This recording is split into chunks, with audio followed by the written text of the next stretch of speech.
Bismillahirrahmanirrahim.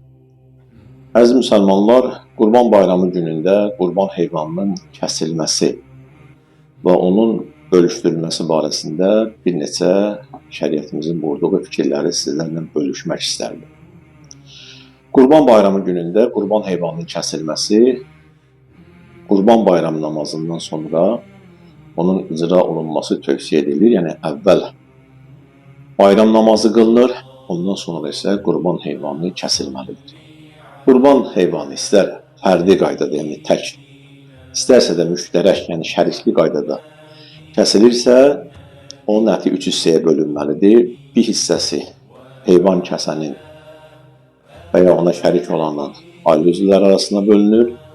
Bir hissəsi qohum-əqrabadan olan ehtiyaclı müsəlmanların arasında bölünür. Üçüncü hissəsi isə qohum-əqrabadan olmayıb digər ehtiyaclı olan müsəlmanların arasında bölünməsi tövsiyə edilir. 2 və 3-cü hissələr, yəni qohum-əqraba digər ehtiyaclı olan müsəlmanlar arasında bölünməyin sayı biraz artıq da ola bilər, 7 və daha da artıq ola bilər.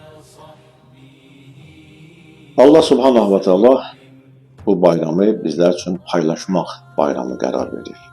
Yəni, qurban sözü qurb sözündən götürülür. Yəni, Allaha yaxınlaşmaqlıq. Biz namaz qılanda, oruçdan da və digər Allahın göstərişlərini yerinə yetirəndə deyirik qürbətən ilə Allah. Yəni, Allaha yaxınlaşmaq məqsədi ilə, onun rəhminə, mərhəmətinə yaxınlaşmaq amalı burada güdülür. Qurban da həmən günü ehtiyaclıların yanında olmaqla insan Allaha yaxın olmağını və onun mərhəmətinə yaxın olmağını, Allaha xatir bu bayramın bölüşməsini təzahür etdirir.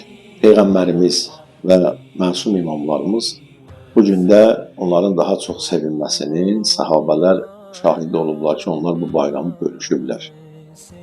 Hətta hədislərdə var ki, İmam Əli Qurban Bayramı günündə o qurban mərasimini yerinə yetirərkən öz ailəsi üçün müəyyən qədər ayırmışdı və onun əksəriyyətini, demək olar ki, çoxunu ehtiyaclar arasında paylaşmışdı.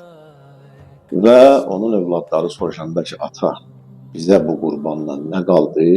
İmam Əli cavab verdi ki, bizə bu qurbandan paylaşmaq qaldı, fəqirləri sevindirmək qaldı.